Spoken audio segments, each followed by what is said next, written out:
Hello दोस्तों, our study notes channel में आपका स्वागत है। दोस्तों, हमारा एक सीरीज चल रहा है इंडियन ज्योग्राफी का। तो उस सीरीज के अंतर्गत आज हम लोग देखेंगे। आज हमारा चैप्टर होगा भारत के प्रमुख तेल रिफाइनरी, तेल कारखाना और गैस पाइपलाइन जो भी है, सबको हम लोग मैप के सहारे देखेंगे। जैसा कि आप लोग को देख रहे होंगे आप लोग, तो इस सबको हम लोग देखेंगे किसका कहाँ लोकेशन है। आपको एग्जाम में यहाँ से एक आध क्वेश्चन कभी कभी पूछा जाता है। तो हमने इसलिए इस चैप्टर को लिया है। और जो भी लोग पहली बार देख रहे होंगे, इससे पहले हमने बहुत सारे चैप्टर को मैप के थ्रू समझाया है और बहुत ही सरल तरीका से आपको याद भी हो जाएगा। जैसे पर्वत, पहाड़, नदी, आपको उद्योग जो भी है, चट्टान, खनिज, सब हमने मैप के सहारे समझाया है बहुत सरल तरीका से। तो जो भी लोग अगर नहीं देखे होंगे, वो पीछे प्लेलिस्ट बना हुआ है, जाकर के आप देख सकते हैं यूट्यूब चैनल पे। तो आइए, हम आज का टॉपिक है हमारा भारत के प्रमुख तेल रिफाइनरी। तो उस पर हम चर्चा करते हैं। तो इसमें क्या है, ज़्यादा कुछ इसमें है नहीं, छोटा चैप्टर है, बस केवल लोकेशन हम लोग को देखना है और ध्यान में रखना है। तो आइए हम बात करते हैं। पहले इसमें एक फैक्ट है, इस फैक्ट को हम लोग ध्यान में रखेंगे कि आपसे कभी कभी पूछ देगा कि हाइड्रोकार्बन विजन 2030 किससे संबंधित है। तो यह है क्या, तो इसके बारे में हम लोग जानेंगे। देखिए, इसमें लिखा हुआ है कि इसमें पूर्वोत्तर भारत के लिए हाइड्रोकार्बन क्षेत्र के भरपूर उपयोग के लिए आवश्यक कदम उठाए जाने हैं। जो पूर्वोत्तर अपना भारत है, जिसको हम लोग सेवन सिस्टर के नाम से भी जानते हैं, तो उसमें उस राज्य में, यानी कि पूर्वोत्तर भारत के में जो राज्य है, उसमें हाइड्रोकार्बन के क्षेत्र में भरपूर उपयोग के लिए जो है आवश्यक कदम उठाया जाना है। इसके लिए जो है हाइड्रोकार्बन विजन 2030 जो है एक कदम है, इसका अभियान है, या जो है सरकार के द्वारा लाया गया है। तो इसको हम लोग ध्यान में रखेंगे। आपसे सीधे क्वेश्चन पूछा जाएगा, हाइड्रोकार्बन विजन 2030 किससे संबंधित है। तो हम लोग को ध्यान में रखना है पूर्वोत्तर भारत के लिए हाइड्रोकार्बन के में भरपूर उपयोग के लिए, तो ध्यान में रखना है। उसका कुछ फैक्ट यहाँ भी है, तो इसको देखिए। कच्चा तेल संचित भंडार शीर्ष देश कौन सा है, तो पहले स्थान पर हम लोग ध्यान रखेंगे वेनेजुएला को, दूसरे स्थान पर सऊदी अरब है और तीसरे स्थान कनाडा। हम लोग को मुख्य रूप से 3 याद रखना है, ज्यादा नहीं ध्यान रखेंगे। मेन रूप से हम लोग को फर्स्ट याद रखना है और उसके बाद 2 और, यानी कि सऊदी अरब और कनाडा को।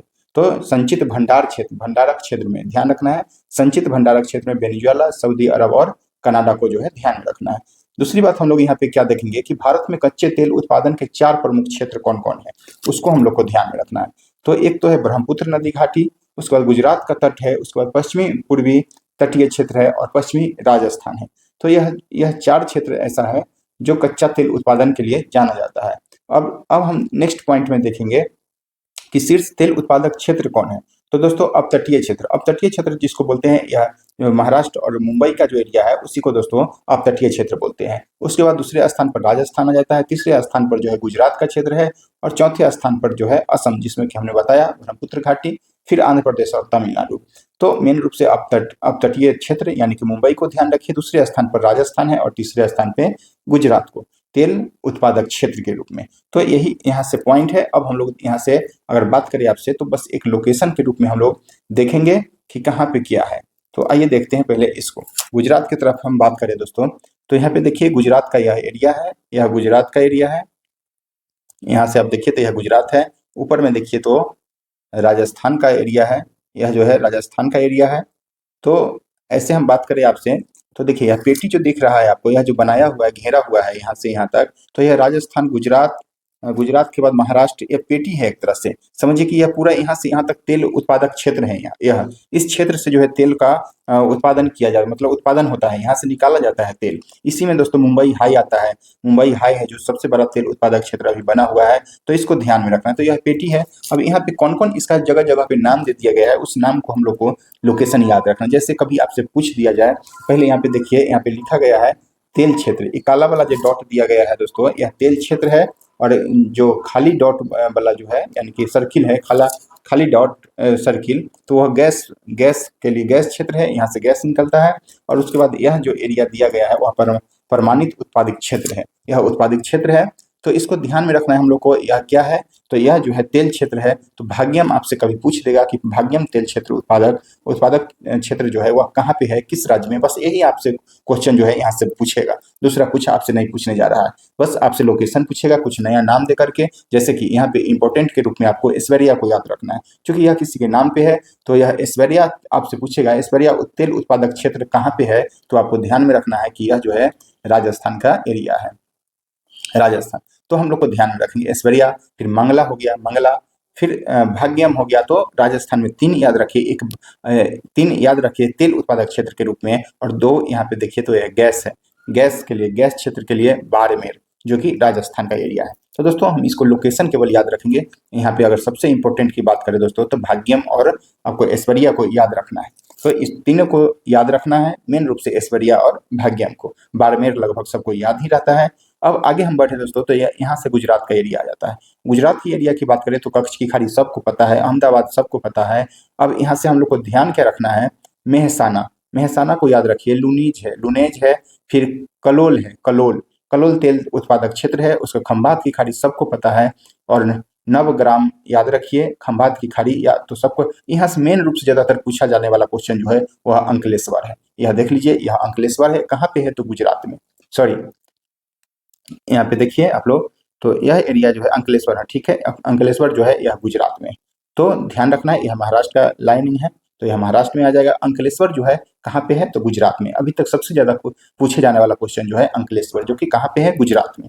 अब आगे हम बात करें तो यहाँ से आपको यह याद रखना है, और यहाँ पे यह देख रहे होंगे खाली सर्किल, वह खंभात की खाड़ी गैस के लिए फेमस है, तो याद रखना। आलिया बेट को याद रखेंगे दोस्तों, आलिया बेट यह कहाँ है आपको तो कच्छ किरण कहिए, यहाँ पे देखिए खंभात की खाड़ी कहिए, या फिर आपको अरब सागर के एरिया में जो है यह आलिया बेट है, जो कि तेल उत्पादक क्षेत्र है। मुंबई हाई, ये भी अरब सागर में ही है, ये मुंबई से कुछ दूरी पे है, मुंबई हाई बेसिन। तो यहाँ से ध्यान रखना है आपको, कहाँ पे है तो यह अरब सागर के एरिया में, महाराष्ट्र के बॉर्डर पे है, तो यह ध्यान में रखना है। उसके बाद हम बात करें दोस्तों, इधर बात कर ले आपसे, यह गैस एरिया है, आपको बताया कि गैस का क्षेत्र है यह, तो उड़ीसा तट का है। और कृष्णा गोदावरी बेसिन की बात करें तो यहाँ पे भी जो है गैस क्षेत्र का एरिया आ जाता है। उसके बाद हम बात करें आपसे, नीचे में देखिए हम, नीचे में देखिए कि कावेरी बेसिन, यह जो है तमिलनाडु का एरिया है, और कावेरी बेसिन जो नदी कावेरी बहती है उस बेसिन में एक गैस उत्पादक क्षेत्र है, तो इसको ध्यान रखें। अब हम लोग को मेन रूप से यहाँ पे पूर्वोत्तर भारत को जो है देखना है। पूर्वोत्तर भारत में हमें ज्यादातर आप लोग को पता होगा कि तेल के लिए असम का डिगबोई जो है सबसे फेमस स्थान है, जो कि ब्रह्मपुत्र नदी बेसिन में आता है, तो इसको हम लोग को ध्यान में रखना है। उसके बाद हम बात करें दोस्तों, उसके बाद बात करें तो देखिए यहाँ पे जो भी एरिया दिया हुआ है तेल उत्पादक क्षेत्र, उस सब नाम को बस याद रखना है हम लोग को यहाँ पे। तो आपको पता होना चाहिए कि लोकेशन तो अब आपको याद हो जाना चाहिए, क्योंकि हमने कितना बार पर डे आपको लोकेशन बताया हूँ और याद करवाया हूँ। तो यह मेघालय का एरिया हो जाएगा, और यह जो आप देख रहे हैं यह एरिया जो आ रहा है दोस्तों, यह एरिया आपको, यह किसका है, यह एरिया है, आपको बता दें कि यह असम का एरिया है। तो असम में कौन कौन सा है उसको आप लोग देख लीजिए। असम में की बात करें तो लखीमपुर है, लखीमपुर तेल उत्पादक क्षेत्र है। उसके बाद रुद्र सागर है, डिब्रूगढ़ है, डिगबोई है। तो यह सब तो याद ही रहता है सबको, डिब्रूगढ़ और डिगबोई। लखीमपुर को याद रखिए, लोग कंफ्यूज हो जाते हैं लखीमपुर में, तो लखीमपुर को याद रखिए आप, रुद्र सागर को याद रखिए। उसके बाद हम बात करें दोस्तों यहाँ पे तो नाहर कटिया है, उसके बाद हुगरी जन है, उसके बाद शिव सागर है, शिव सागर। यह सब एरिया जो है लगभग लगभग असम के क्षेत्र में आता है। यह गैस एक गैस पाइपलाइन है, यह भी जो है असम है, क्योंकि यह यहाँ से बाउंड्री है इसका, यहाँ से। तो और त्रिपुरा में एक देखिए तो यह गैस के लिए है, गैस क्षेत्र है, ये त्रिपुरा में, त्रिपुरा का एरिया है यह, एक जो है त्रिपुरा में गैस उत्पादक क्षेत्र है। उसके बाद यहाँ देखिए तो बंदरपुर है, बदरपुर, यह सब जो है इसके। यहाँ से मेन रूप से आपको याद क्या रखना है, डिब्रूगढ़, लखीमपुर, डिगबोई और यह रुद्र सागर, यह सब असम के क्षेत्र में। तो ब्रह्मपुत्र नदी का एरिया, ब्रह्मपुत्र नदी के एरिया असम में ही ब्रह्मपुत्र नदी जो है बहती है, तो यहाँ से जो है यह सबको याद रखा जाता है। यहाँ से तेल उत्पादक क्षेत्र के रूप में ध्यान रखा जाता है, और आपसे एग्जाम में क्वेश्चन पूछा जाता है। तो वहाँ पे देख लिए हम लोग। अब हम लोग कुछ फैक्ट के रूप में देखेंगे। यहाँ पे फैक्ट के रूप में आपसे कभी पूछा जाए कि प्राकृतिक गैस उत्पादक शीर्ष क्षेत्र कौन कौन है, तो अपतटीय क्षेत्र हो गया, जैसा कि हमने बताया कि पश्चिमी तट पे मुंबई हाई जो है वह अपतटीय क्षेत्र के अंतर्गत आता है, तो उसको ध्यान में रखना है। उसके बाद असम का क्षेत्र है, फिर गुजरात है, फिर कृष्णा गोदावरी बेसिन है। तो सबसे शीर्ष पर यानी कि सबसे ऊपर में है अपतटीय क्षेत्र, जो कि पश्चिमी क्षेत्र का एरिया है।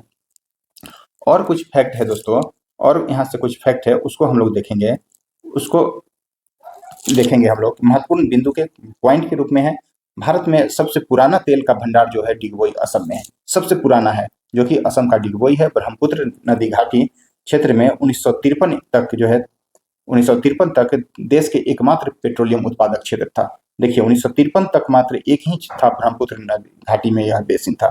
उसके बाद है भारत के राज्यों में सर्वाधिक तेल उत्पादक राज्य जो है राजस्थान है, और भारत में पेट्रोलियम का सर्वाधिक उत्पादन जो है बम्बई हाई अपतटीय क्षेत्र में होता है।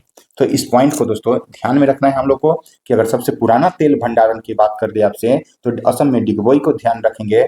और इसका उसके बाद दूसरा अगर आपसे पूछ लिया जाए कि भारत के राज्यों में सर्वाधिक तेल उत्पादक राज्य कौन है, तो राजस्थान का नाम आ जाएगा। और भारत में पेट्रोलियम का सर्वाधिक उत्पादन कौन करता है, तो बम्बे हाई अपतटीय क्षेत्र में। यह तीनों फैक्ट के रूप में आप लोग को याद रखना है। उसके बाद हम आपसे बात करें कि हाइड्रोजन विजन 2025 आपसे पूछा जा सकता है करेंट के रूप में, या फिर ऐसे ही आपको फैक्ट के रूप में पूछा जा सकता है। हाइड्रोजन विजन 2025 का संबंध किससे है, तो पेट्रोलियम उत्पादन के भंडारण से हाइड्रोजन विजन 2025 का संबंध है। तो हाइड्रोजन विजन 2025 का संबंध आपसे सीधे पूछेगा किससे है, तो पेट्रोलियम उत्पादन के भंडारण से। दूसरा फैक्ट आपसे क्या पूछ सकता है कि गुजरात राज्य के जामनगर में स्थित रिलायंस तेल रिफाइनरी जो है वह विश्व की सबसे बड़ी तेल रिफाइनरी है। सीधे क्वेश्चन आपसे पूछेगा विश्व की सबसे बड़ी तेल रिफाइनरी कौन सी है, तो रिलायंस तेल रिफाइनरी जो है वह जो कि गुजरात के जामनगर में है। तो यह जो है फैक्ट के रूप में आपसे पूछा जा सकता है। तो यही था तेल रिफाइनरी के रूप में। अब हम लोग कारखाना, अब अभी हम लोग जो देखे वह उत्पादक क्षेत्र था, अब हम लोग देखेंगे तेल का कारखाना कहाँ कहाँ पे है उसको देखेंगे अब हम लोग। तो इसका केवल लोकेशन ध्यान में रखना है। यहाँ पे आपको एक हिमाचल प्रदेश में तेल कारखाना है, तो यहाँ से मनाली को याद रखिए, कुल्लू मनाली सबको याद ही रहता है, तो इसमें याद करने की जरूरत है नहीं। उसके बाद भटिंडा की बात करें तो भटिंडा भी लगभग लगभग लोग को याद रहता है, जो कि कहाँ पे है, पंजाब में। पानीपत हरियाणा में है, यह भी याद है, दिल्ली तो है ही। उसके बाद मथुरा को सब कोई याद होगा, जो कि यूपी में है, तो यह सब याद करने की जरूरत है नहीं। उसके बाड़मेर की बात करें दोस्तों, तो बाड़मेर कहाँ, आपसे सीधे पूछेगा बाड़मेर तेल कारखाना कहाँ पे है, तो राजस्थान में है। तो ऐसे करके हम लोग को यहाँ पे ध्यान में रखना है। उसके बाद दोस्तों बात करें तो देखिए यहाँ पे बीना को याद रखिए, जो कि मध्य प्रदेश में है। बीना पूछ लिया गया क्वेश्चन है, तो बीना को ध्यान में रखेंगे। गुजरात की बात करें तो सिर्फ दोस्तों वाडियार, जामनगर और कोयली को ध्यान रखिए। कोयली क्वेश्चन पूछा गया है, और जामनगर तो लगभग सबको याद ही होगा, और यह भी पूछा गया क्वेश्चन है। तो वाडियार, जामनगर और कोयली तेल कारखाना के रूप में आपसे पूछा जाए तो कहाँ पे है, तो यह जो है गुजरात में है। कहाँ पे, गुजरात में है। उसके बाद हम बात करें दोस्तों, गुजरात को देख लिए, बाड़मेर एक याद रखेंगे राजस्थान में, बीना के रूप में मध्य प्रदेश को याद रखेंगे। अपना बिहार में एकमात्र तेल कारखाना जो है रिफाइनरी, वह कौन कहाँ पे है, तो बरौनी में है। सब कोई याद ही होगा लगभग। पश्चिम बंगाल की यहाँ हम बात कर ले दोस्तों, तो कोलकाता में और हल्दिया में, तो यह लगभग आपके नाम से स्पष्ट हो जाएगा। उसके बाद आंध्र प्रदेश की बात कर ले आपसे, तो विशाखापट्टनम हो जाएगा। और तातीपाका जो है यह आंध्र प्रदेश का एरिया है, वहाँ पे जो है तेल कारखाना आपको देखने को मिलेगा। उसका तमिलनाडु में चेन्नई आपको देखने को मिलेगा, और कर्नाटक में एक मैंगलोर जो है आपको देखने को मिलेगा। तो दोस्तों यहाँ से लगभग आपको नाम से सब स्पष्ट मिल रहा है। कोच्चिन केरल में है, और यहाँ से एक नाम याद रखिए, नागापट्टिनम जो कि तमिलनाडु में है। तमिलनाडु का एरिया है यह जो है तेल शोधक कारखाना है।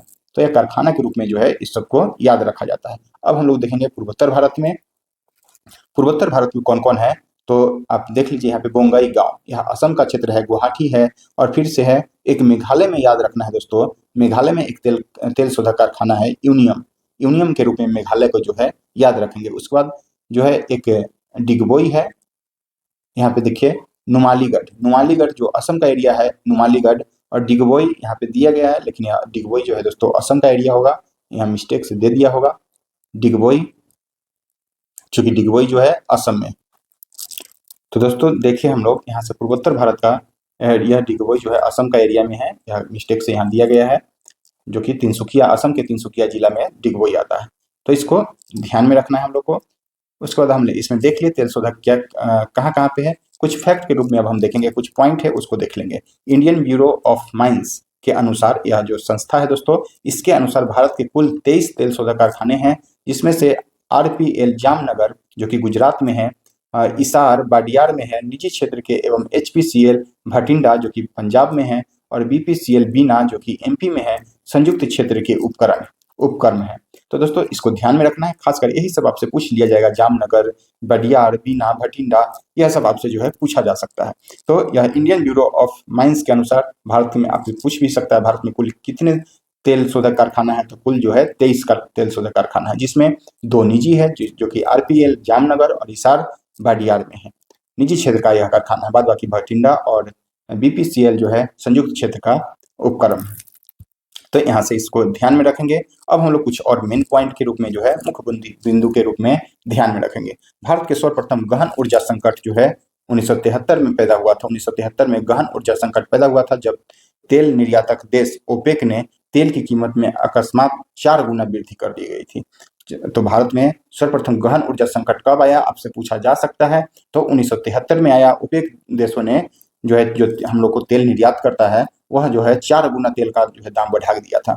तो तेल संकट कहिए या गहन ऊर्जा संकट कहिए, 1973 में आई थी।